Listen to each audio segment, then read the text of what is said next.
aw4416 tutorial video. This is the first video in a series of many for this particular product. We're going to start now with the back panel, and basically starting at the left-hand side of the small recorder console, we're going to identify all of the jacks and parts. These are inputs 1 and 2. They are a little bit different than the rest of the 6 analog inputs because they have inserts on them, as well as having phantom power. The other 8 inputs do not have phantom power, although they are balanced microphone level and work perfectly fine for dynamic mics.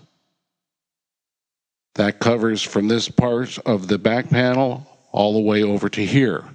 You will notice on input number 8, it's a little bit different. It has a high Z input as well. This is suitable for passive instruments such as bass guitars that require a high impedance input in order to sound correctly. On the lower row of jacks, we have stereo out on RCA connectors. We have the monitor out on unbalanced 1/4 inch. We have assignable Omni outs on unbalanced 1/4 inch. We have a foot switch jack.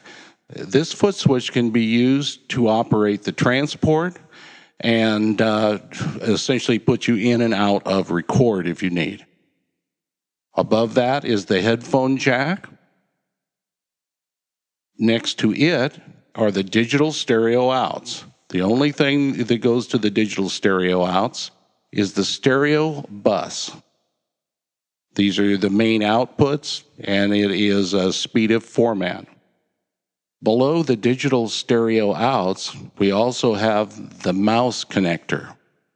This connector is for not a PS2 mouse or a modern mouse.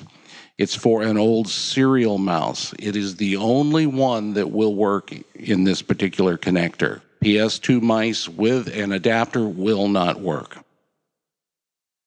Above here, we have the word clock in and out for synchronizing the sampling frequencies on digital devices. Here we have the SCSI port. Very few hard drives are available for the SCSI port in this particular format or any other SCSI port, so we don't advise, really even pursuing, the attachment of that. To the left of that, there is a host connector.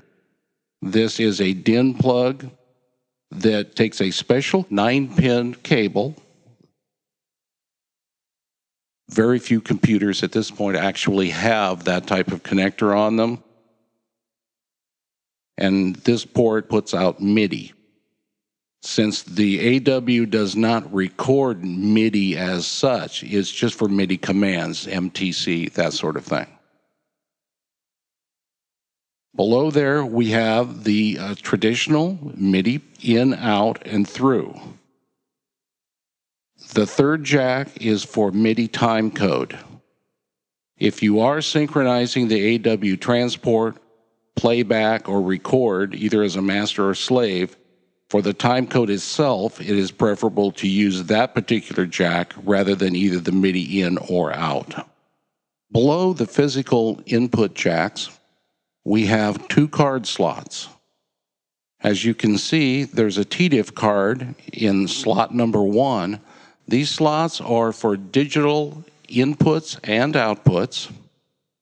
You cannot mount an additional hard drive card there. The hard drive is in the 3rd slot, and this unit allows you to have 1 hard drive on board at any one time.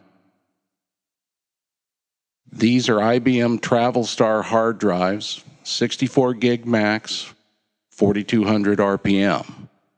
We'll talk a little bit later about replacement of drives, including the CDRW. To the left of the hard drive slot, there is the internal fan, which must remain unblocked and running at all times to keep the unit cool.